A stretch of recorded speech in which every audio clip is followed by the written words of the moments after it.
Hey, what's going on there, YouTubers? YouTubers? Maybe the YouTubers are watching us. I don't know. I doubt it.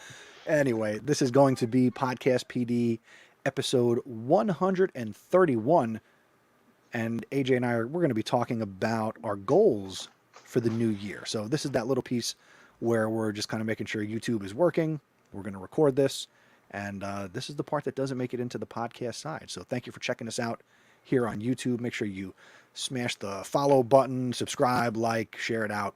And we appreciate you, of course, making Podcast PD a part of your anytime, anywhere professional development. AJ, you ready to start the episode? Let's do it, man. All righty, here we go. Do. Coming up on episode 131 of Podcast PD, we are going to talk about our goals for the new school year. And we're going to date the episode. This is for 2023-2024. Let's start the show. This is Podcast PD, the show that provides you with anytime, anywhere professional development. Our conversations and guests will provide you with the learning you might get in a faculty meeting or on a PD day. Except you're going to have more fun with AJ Bianco and me, Chris Nessie. Let's start the show.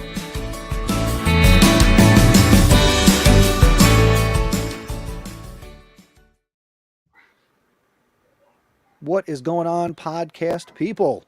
My name is Chris Nessie, at Mr. Nessie on Twitter, and I'm joined here on Podcast PD, as always, by the podcast paisano, AJ Bianco. What is up, my friend? Christopher, podcast people, it's so good to be back on a Sunday night. Looking forward to the conversation. Everything is good here. We are heading into our last week of summer.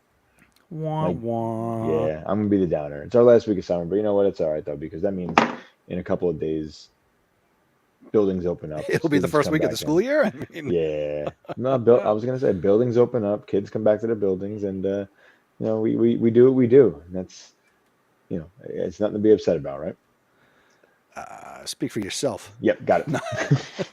Well, hey, for our listener, AJ and I, we've enjoyed our summer for sure. Again, with this whole thing where we do one episode a month, we've had plenty of time to spend with family and friends throughout the summer. And AJ and I got the chance to hang out earlier this week. We got to go to a Yankee game for the other podcast that we do. So it was fun to hug it out, see the Yankees win, and not lose 10 games in a row. Right. We got to see the Aaron Judge 3-home run game. An And instant Yankee classic. if anybody's listening to this and don't care about the Yankees, apologize. Just sharing what we do. That's what we do here. We talk to you guys. And if you do care about the Yankees, go to chasefor28.com and check out that podcast. Chris has stickers if you want one. Yeah, if you want a sticker. You know what I realized there, old buddy, old pal? You didn't give any stickers, or me? I got in my car and I'm driving and I said, I've been saying for months, like, the Shadow wanted to give stickers to students at her school. I'm like, I should have gave him the whole stack. It's all good. Those students know. I'll eventually get those in the mail. Yeah, cool. It's all good. Don't worry about it. I've been saying that for months, though, so there you go. That's okay. It'll happen. Anyway, it'll happen. Speaking of what's going to happen, the school year is about to start. I spent a little time at my school setting up the podcast studio for my kids, and I brought my kid with me, so that was fun and exciting. You ever bring your kids to your school, AJ? I have. When there's other people around, is it? No, so they came in a couple weeks ago just to say hello, and they walked around, caused havoc. I brought the boys to what we have Fantastic Friday, which is a little carnival kind of day where we celebrate the kids on a Friday night, DJ, blow-ups and stuff like that. So they came to that one. Yep, exactly. They don't do that though. We also had them come in. Oh, what was it? A Bring Your Child to Work Day. I had the boys come in with me. Over the summer? No, not over the summer. Oh, the okay. School year. Bring Your Child to Work Day. It was like April or something like that. So they came in. They were super excited about that. So they've been in the building before, and they kind of like it. They like being in Daddy's office and sitting at my desk, and it's fun. It's cute. It's cute. They think they're the bosses for the time they're there. That's funny. I said, buddy, I'm not even the boss, so you can't be the boss. my school doesn't recognize bring your child to work day, Mm. but this past year, my dad's school, Hmm. they do it in his district. So Miles went with my dad. I thought you were going to go with them. I would have to use a personal or a sick day. I was not going to have an unexcused absence like Miles had. Right. Right. Although That's fun though. it is funny, it's cute. School should do that, Right. right? You know. Anyway, So, yeah, I know some people don't believe in it, but I think that's nonsense. You know, if you want to boost people getting into the education field, since people are not doing that right now, let them see the other half of what we actually do as educators. You know, don't say the kids go to school every day. Yeah, but they go to school as a student. You know, yeah, when they're in the front, I have a lot of my teachers that bring their kids. They know the kids teach. They have them do like cahoots, and they lead the conversation, and it's adorable watching like the little guys and girls I got to tell teach you. the So class. I'll tell a quick story here. So I told you I went to my school on Friday, and Miles helped me set up the podcast studio, and then I was a public address announcing our first football game of the year. Hmm. You know Bowtie Joe I Juba, do. former guest of the podcast. I do very well. So Joe, one of the many hats he wears, he's the student council advisor. Hmm. For this game, he and the student council were running the snack stand at the stadium. Okay. Miles, I said, going into this, I was like, you got two choices. You could come and sit in the press box with me, Hmm. or you can go and be under unpaid child labor and go work for Joe. Miles chose to go work for Joe. Yeah, I mean, So my 11-year-old son is in the snack stand, and at the end he was all excited that he was like, oh, I was serving hot dogs, doing money, making change. I was like, okay. So my son made it sound like he was like best employee, working world's it. best Yeah, employee, yeah, right? Working it. yeah.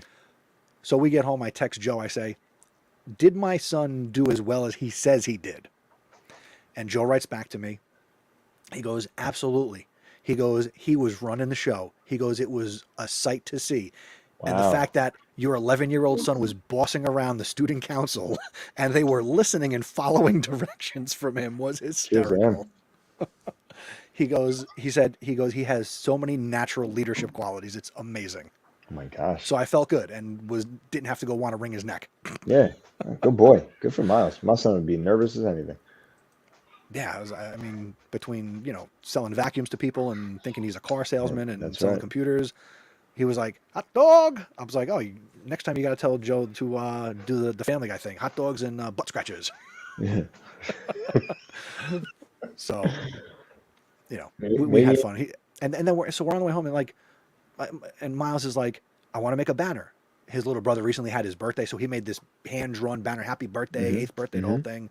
He goes, everybody calls it the Zebra Snack Shack. He goes, but there's nothing that says that. I want to make a banner and bring it next Friday so we can hang it up in the Snack Shack. Wow. So I was like, I guess you're an honorary zebra. Good for you. He's gonna make you work. Not me. I got my job. I'm all set up there. Okay. All right. He even delivered me a couple of hot dogs and some Cokes. There you Yeah, go. it's good. Pretty good. Pretty good. I like So it. moral of the story, let your kids be a part of your life. Absolutely. Especially in school. Let them see what you can do. Yes. And they'll figure out what they can do, which is a plus. Absolutely. So we wanted to talk tonight, AJ, about our goals for the year. Last episode in 130, we talked about preparing for the new year and I guess some of the excitement that goes along with that. So as much as I jokingly was depressed when you started this episode by talking about the last week of summer, here we are. Here we are. Now, some people listening, you are a few weeks into your school year, but you're still relatively at the beginning of whatever this year is going to shake out to be. AJ and I, not so much. All right, I recently just found out sort of my schedule. So as I go into this school year, I am excited. I've got some things going on. I got some pokers in the fire. Is that how you say that? I believe that's the saying. Yes. So I got some things going on. I'm going to have a student teacher, third Again. consecutive year having a full-time student teacher. Yep. This will be Jonathan, the student teacher. So we've had Quinn, the student teacher, Jackie, the student teacher, and now we're up to Jonathan. I feel like I'm naming hurricanes. Oh, it wouldn't be Jonathan though. You already did Jay. Oh, J-O as opposed to J-A? I don't know. I guess maybe. I don't do the weather. But that's exciting. And I've had some conversations with Jonathan throughout the summer. He was with me basically all of last year. He's from Rutgers University, Mm-hmm. and there are 3 phases to their program. So phase 1, you come in like 1 day a week, and you kind of hang out, you observe some things. But I put him to work. And phase 2 comes in 2 days a week. He came more than 2 days a week and put him to work. So he was Mm-hmm. basically with me all of last year, Mm-hmm. and now we're going to have him, dancing the dance starting on day 1, and he's very excited. And I've been doing some preparation for what I want the start of the school year to be, and I think I mentioned this last episode about really taking time in the first couple of weeks to really build that classroom culture, establish the environment, and really start to build a rapport and some strong relationship foundations with my students to kind of set everybody up for the year. Because when I think about what it means for me to have a student teacher, I'm not the kind of teacher, and we know that they're out there, who, oh, I got a student teacher. I can hang out in the back of the room. I can wander around. I don't really have to pay that much attention. I'm not like that, because there's that point where the student teacher's gone, Mm-hmm. and you have to have a relationship with your kids Mm-hmm. minus the student teacher. So, got to lay the foundation. So that's a little bit about what I have going on here at the start of the school year. AJ, what's going on for you at the start of year 4 as Year a 4. VP? Yep. Don't die. So last episode it was we want to hang signs up that say "Don't be stupid," and Right. now we don't want to die. All right, Yes. go Don't ahead, die. take it away. No. Just goals for myself. I think I spoke about this last time. The biggest thing for me is being more involved in the classroom as the instructional leader. I'm going to try my best based on the day. A lot of my job is discipline. I think one of the things that I want to do is spend at least, I know it sounds like nothing, but at least 30 minutes a day, in classrooms, making sure that things are going well. And if people need anything, that I can be there for them, and, focus on a 30-minute block or even an hour block if my schedule allows me, where I can get into classrooms and move around through the different hallways. Um, so I got my 2 hours of lunch duty, so it's always fun. Um, At least you're not yeah, serving it, or have you ever had to serve? I never had to serve. I never had to serve, but I monitor and clean up trays and stuff like that. But that's fine. I think the instructional leadership part is my biggest thing. I want to make sure I know what's going on in the classrooms, and I want to make sure that I can support the teachers as much as possible. And I feel like that kind of goes together. That if I'm invisible in the classroom and I'm visible more in the hallways, even though a lot of my time was spent in the hallways, I think that's going to solve a lot of the behavior issues that we have, experienced over the time, my last 4 years. All right, so I have a couple of questions based Yeah, on right. what you want to do. So my first question is, based on that goal of Hmm. being visible in classrooms Hmm. for X amount of time, Hmm. and I don't remember, is that a new goal, or was that inspired by our conversation we had with Jared? A little bit of both. It was something I wanted to work on this year, and I'm trying to work on like my time blocking to make sure that that fits into my day. Um, I just like last year sitting around like summatives, I straight up told the teachers like nobody's in your classroom more than you're in your classroom, so I only see snippets. Yeah, So tell me what was something that worked for you or what didn't work for you and what we want to do better. Like I can't sit here and just make things up based on one full observation and a couple of pop-ins.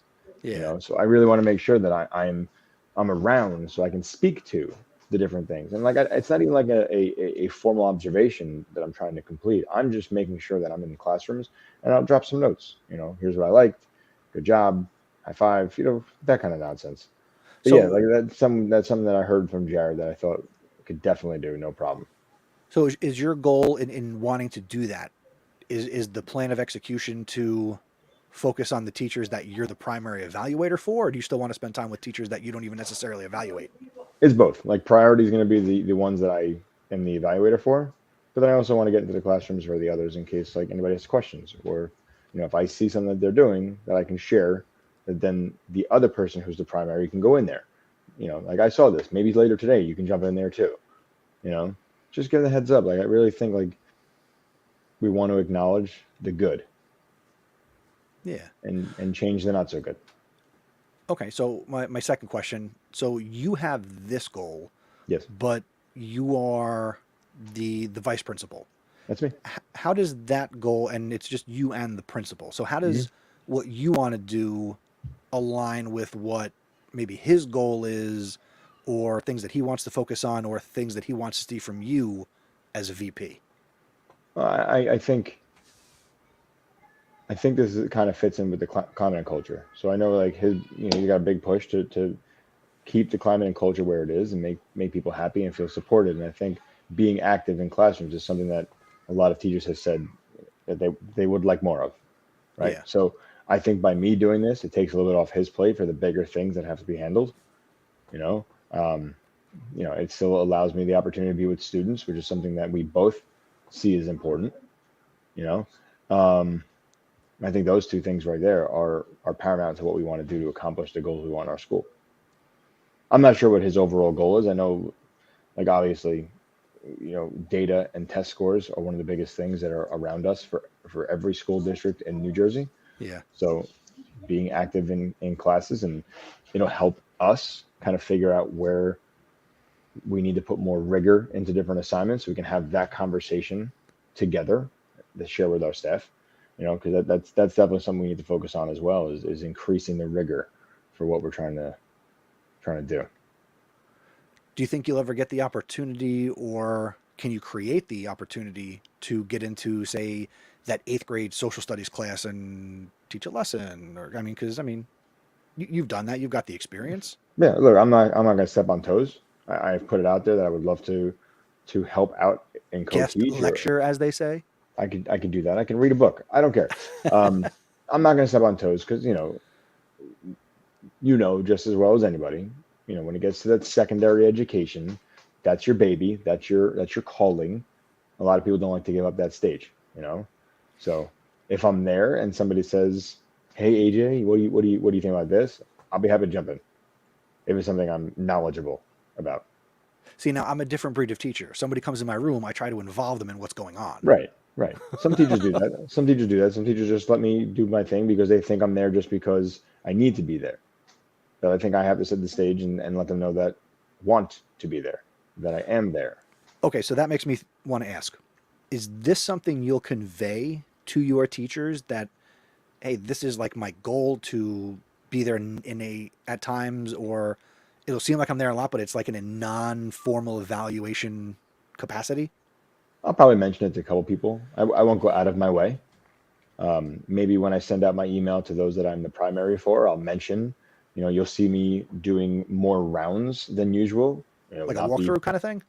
I Or don't even want to just even call to, it a walkthrough. I think it's just like me popping in, and I think that's something me and Ryan, the principal, are gonna, share day one. You're gonna see us more. We have to be more involved. We have to be out of the office because being out of the office is where we do our good things. yeah, okay. Makes Yeah. sense. Yeah. I mean, that's my biggest thing, right? Like, I pride myself on instruction and curriculum and doing all that stuff, but like, I'm not in classrooms enough to really understand what's happening, and I don't like that, you know. And I always said I wouldn't be that, and and there were moments last year where I had to do other things, so I don't want to do that anymore. I don't want that. I like it. A Thank happy you. administrator. Yeah. Uh, He's happy. Let me focus on you because you just grilled me for a bunch of questions. Let's okay. talk about let's talk about your student teacher. Yeah. Sure, fire away. All right. So you've had now third year of Hmm. student teaching. Yep. What's the one thing that you learned from year one to now that like is the biggest need for a student teacher?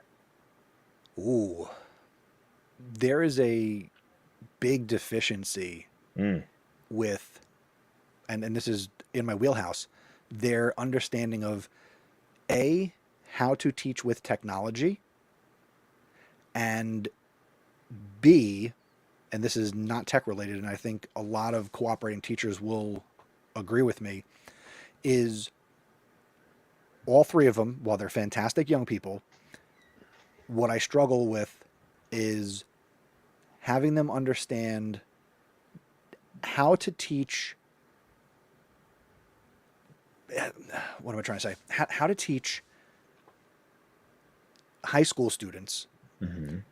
is different than how they learned history in Mm-hmm. college, Right. That right? lecture, right? And I have to stress to them that you're going to be dealing with ninth grade students who 98% of them have zero interest in history. Where you went to college and spent 4 years, you decided to take as many history classes as possible because you love it. Like, Mm-hmm. I enjoy history, right? Mm-hmm. But the kids I work with and teach, I might get one or two a year that are really excited about a piece of history, Right. right? I had a young lady A last year, moment. all year, she was like, when are we going to get to World War One and World War Two? Blah, blah, blah. When, Miss Nessie, World War One, World War Two. Not to the end of the year. And until we got to April, May, and June, when we got to the World Wars, that particular student struggled to be interested in what we were doing. Because the end of the year. No, well, she struggled up until we got to that point. Then Got it. Got it it. was like she was like a different kid, So it's getting these student teachers to understand that you can't expect the kids to love the content as much as you. Mm-hmm. You spent 4 years going, a mile wide and 10 miles deep in history. You might only be able to go half a mile wide and 2 feet deep with these high school kids, Mm. right? So it's that.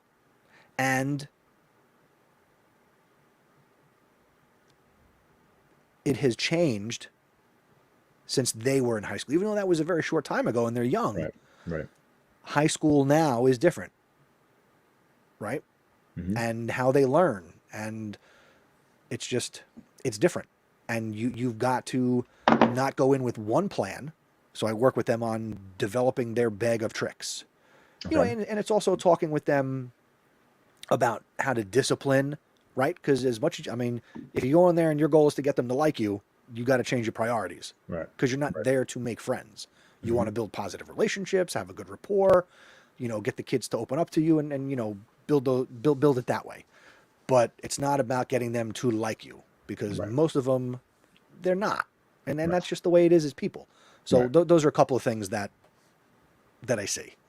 Okay. So with that, when you notice these things and you understand like there's that need, do you have that conversation with them about like here's what you need to do in front of a classroom, or do you model and then watch them and then have the conversation? How does it work? What's your go-to? How does it work for you? So at the start of the school year, I present, and I've talked about this before, that I don't introduce these people as student teachers. They are Mm-hmm. Mr. and Miss So-and-so. Mm-hmm. It's their first year at the high school. That's the scenario we play under. Okay. In the first month, it's always some version of co-teaching, even once they get into the whole student teaching experience where it's them doing all the lesson planning and I have them take on all the load of the work. Within the confines of a lesson, it's co-teaching where I'm not the lead, but I'm supporting. So I have them support me. So they will see how I handle situations. So, Mm-hmm. for example, early in the year, if there's a discipline issue, right? I try to keep all the discipline in-house, like within my room. Yep. I don't want to write kids up. I want to deal with that stuff. Yep. I don't want to send Yep. them out for anything. Yep. So, but I will, from time to time, I will ask a student to come out into the hallway to have a conversation with them, Mm-hmm. right?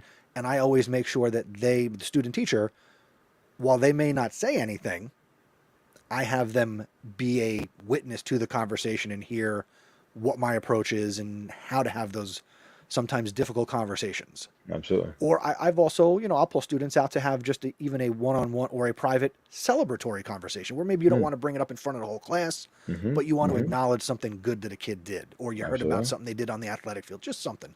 So I always make sure that the student teachers are a part of what I do when I do some of those things, whether it's positive, negative, and different. Parent-teacher conferences, when we have those, they'll ask me, do I have to be there? Yes, you do. Okay. Right? And I will even say, I want you to, where appropriate, you can jump in and talk about these students because you're learning who they are and you've got to learn how to talk to parents Nice. and have those relationships and conversations. Right. Do you find that this is going to be a weird question, right? Weird question. Do you find that student teachers like have this whole thing planned out in their minds? Like, do they have like their philosophy? Like, obviously we have a philosophy of teaching. That's one of the things we work on in in the ed classes, right? Do you find they have a philosophy of not just teaching, but like, do they have a philosophy of discipline? Do they have a philosophy of how they want to grade? Do they have a philosophy on how they would like to see their classroom? Like, I don't know where.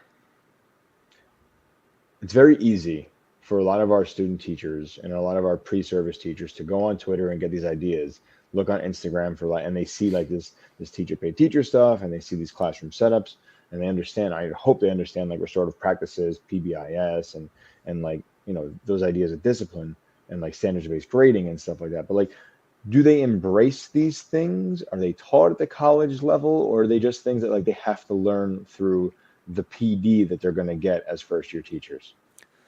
Oh, so there's a big deficiency, right? Yeah, So this yeah. would be another one where a lot of what they get a lot of the theory of education, and Mhm. really they come in to the classrooms even as early as this phase one that I talked about, where they're starting to develop that. I've never had any of the three of them, or two that I've done to completion so far, Mhm. um, talk about that, right? When I meet them, they ask me about those things, and I talk about, no homework, no tests, no Right, quizzes, right. project based, and Mhm. Mhm. a lot of independent work and guiding, not lecturing. So they they are influenced by what I do and what Okay. I've done. Okay. Um, but I always tell them that if there's something you want to try, or something you've done research or you've read about and you want to try something, now's the time, right? Yeah. Because I'm here to Yeah. support you, Right. and anything you want to try, go for it. Right. But really, what they try is doing what I do, which is teaching a class that has no homework, no textbook, no quizzes, no homework, and it's designing rubrics and facilitating the projects and going from group to group, and being the head like project manager to make sure everybody's Mhm. on task, and Mhm. doing things like that. Um, Which are all huge, huge skills for them to be aware of when they step foot in a classroom. That's really, we're in an age now where I still think student-led classrooms are important. And then when they see that and have firsthand knowledge and get their feet wet, I think it's really important for them to speak to. And I yeah, only ask these questions. I've hired new teachers, but the teachers I've hired are experienced teachers. I haven't hired a brand new teacher out of college since I started, you know, my administration roles. have you interviewed any? Yeah, and you can definitely tell who. You can definitely tell because like I asked a Besides the half-page resume. well, I asked a question like that, right? And I'm like, what's your philosophy on discipline? What's your philosophy on grading? What do you think of standards based grading? Like, how do you treat a student, who is disruptive? And it's like they give the answers, and they're basic answers, Right. and you can tell where the training was from a student teacher who was groomed versus one who was left to do the work on their own. Makes So it sense. sounds like what you're doing is putting them in a position to find success. And I believe both of your previous student teachers are currently teaching in Yeah, some way. in some way, yeah. Yeah. Actually, John will be the fourth. The very Oh, first one pre-COVID, Luke, the student teacher. oh, Luke. Oh my God, I forgot Luke. Yeah, That so was a we good got dude. Luke, Quinn, Jackie, and John.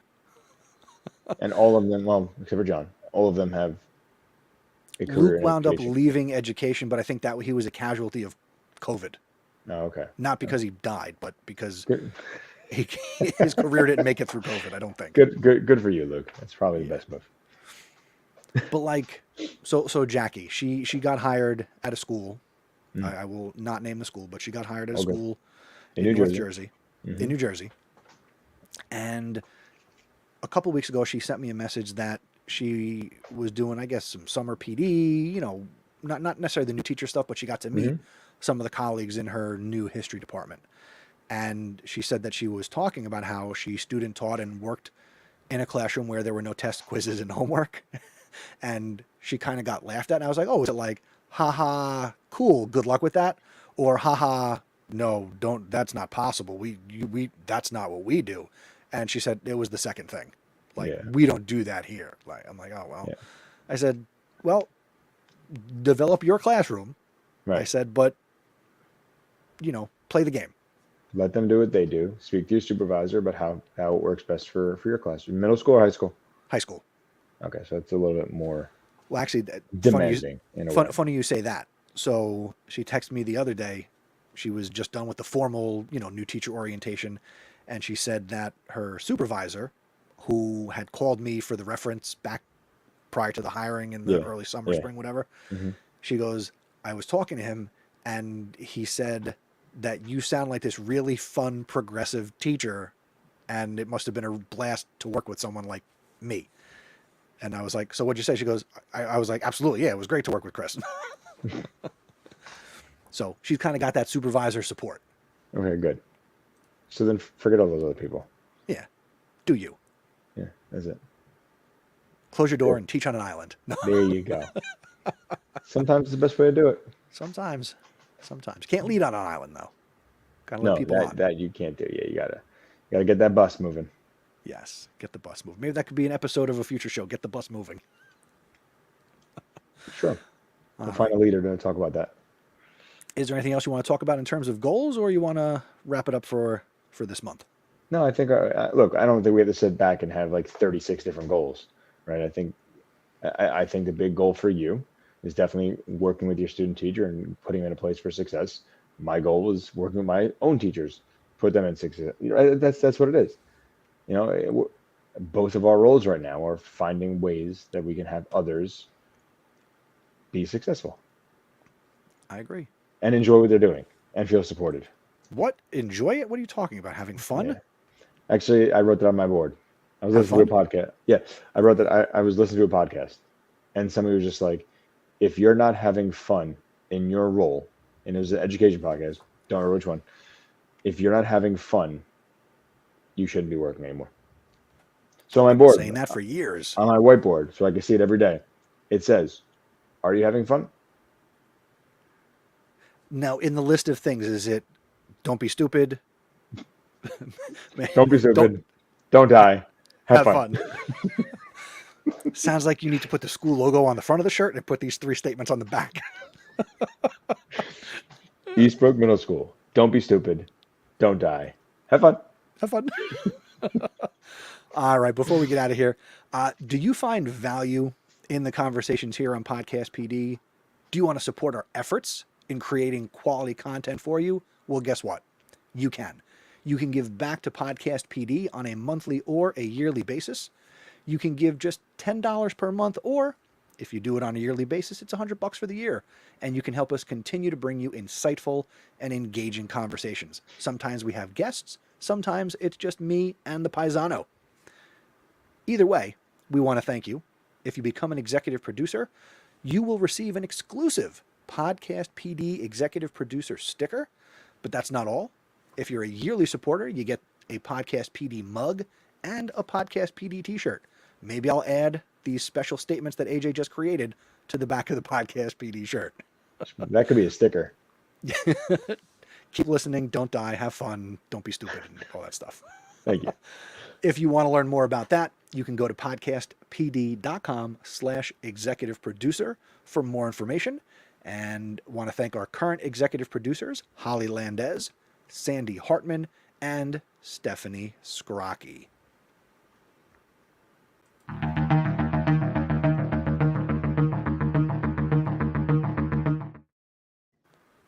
I don't know if AJ has a recommendation, but I have one I give you because it something. pissed me off. Oh, yes. Angry. Yes. You listen to this, you might get angry. Oh. So this stems from my younger son having a challenging school year last year. Okay. Butted heads with his second grade teacher and went through COVID. And if you're not familiar, AJ, I don't know if you've seen this, but I read an article in New Jersey, NJ.com, one of these things, that said there is a lot of funding available for schools in New Jersey to support 3rd and 4th graders this year because of some of the I guess, deficiencies they're seeing in the third and fourth graders who Sure. spent kindergarten and first Hmm. grade remote, virtual, whatever the case may be. Yep. Hmm. But Hmm. the pandemic really impacted these early learning years. Yeah, I Okay. see it. I love it. So this podcast recommendation stems from the fact that I have one son who's older and loves to read, picked it up, no problem. And my little guy is struggling to the point where he was really disenfranchised by school and education last year. And it was just really disheartening. Not because I'm a Mm-hmm. teacher, but because nobody wants to see their kid Mm-hmm. unhappy going Yep. to school. All right. So let me get to this podcast recommendation. This is called Sold a Story: How Teaching Kids to Read Went So Wrong. Hmm. Here's the description. There's an idea about how children learn to read that's held sway in schools for more than a generation, even though it was proven wrong by cognitive scientists decades ago. Teaching methods based on this idea can make it harder for children to learn how to read. In this podcast, host Emily Hanford investigates the influential authors who promote this idea and the company that sells their work. It's an expose of how educators came to believe in something that isn't true and now reckoning with the consequences. Children harmed, money wasted, an education system upended. Hmm. So really, AJ, do you remember learning to read? No. No, Okay. I really don't. I hate to say it like that. No, that's fine. Not a lot of people remember like how they learned to ride a Right. bike or how they Yeah, learned to yeah, swim. yeah, So yeah. Yeah. reading is something. It's like, all right, I do it, right? Right. Right. Phonics was a big part of how you and I probably learned how to read, sounding it out, breaking down words, that whole thing. Yeah. That is not how kids learn to read, probably since the year 1999. Correct. I actually know that one. Okay, Hook it on Pahonix. right. They stripped out the phonics, and it's all about. And I saw my older son do this, and it's just like with new math and how like Mm-hmm. new reading Mm-hmm. just blew my mind. Where it's like we don't have to spell words correctly, we don't have to sound it out. We just need to I can't stand guess. And that. I mean, I you've got can't three stand that. kids that are Yeah. young and in that Yeah. stage. Yeah.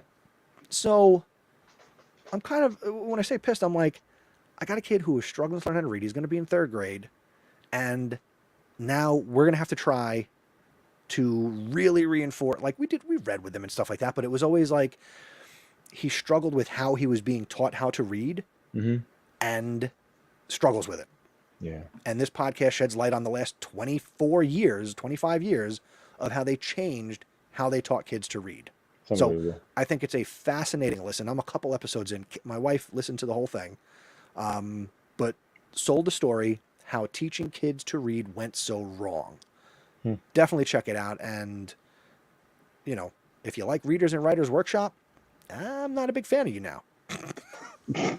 Wow. Because, yeah, It's a I'm big thing. going to be that bold. So, That's a big thing. and I'm annoyed as a parent.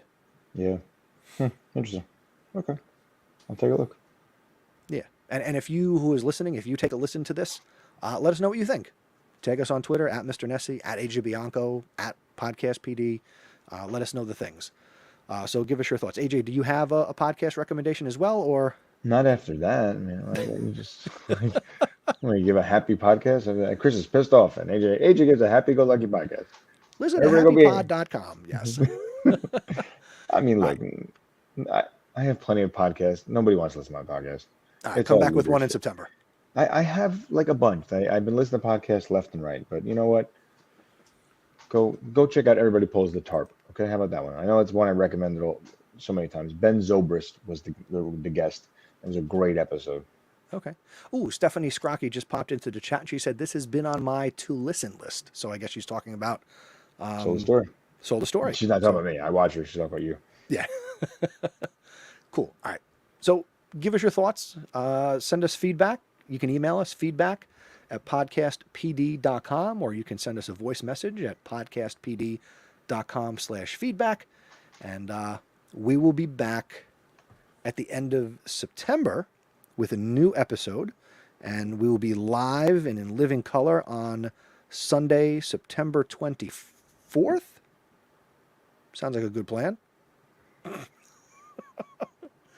Sure. As long as the Jets aren't playing. All right, I'll be here. I don't care about the Jets. I do. Rodgers will be sidelined by then. No, I'm just kidding. Oh man, no. that was painful. I can't believe Ooh, you did that. you know what? Nope. I'm going to share Stephanie's happy podcast recommendation. There you go. And I listened to this as well, Stephanie. The podcast, and I've talked about it before as well, 20,000 Hertz. It's a podcast all about sound, and they did a 2-part episode on the music of Zelda. So if you enjoyed Zelda, the Zelda games, anything like that, go check out 20,000 Hertz. It's a 2-part episode on the music of Zelda. Very cool. Great share, Stephanie. Thank you so much. I never played Zelda, but I know the music. I never played Zelda it. either, so I have no idea. So I might have to listen to it just to say. I never played Zelda. That was not one I got down with. Nice. All the games I played were all sports related anyway. I didn't like those other adventure games, and I just felt like it took too long. Yeah. Well, here's what's not going to take long. We're going to say goodbye. So we will be back at the end of September. Thank you for listening, and share the show, all those good things, and we will see you at the end of September. Thanks for listening. September 24th. September 24th. See ya.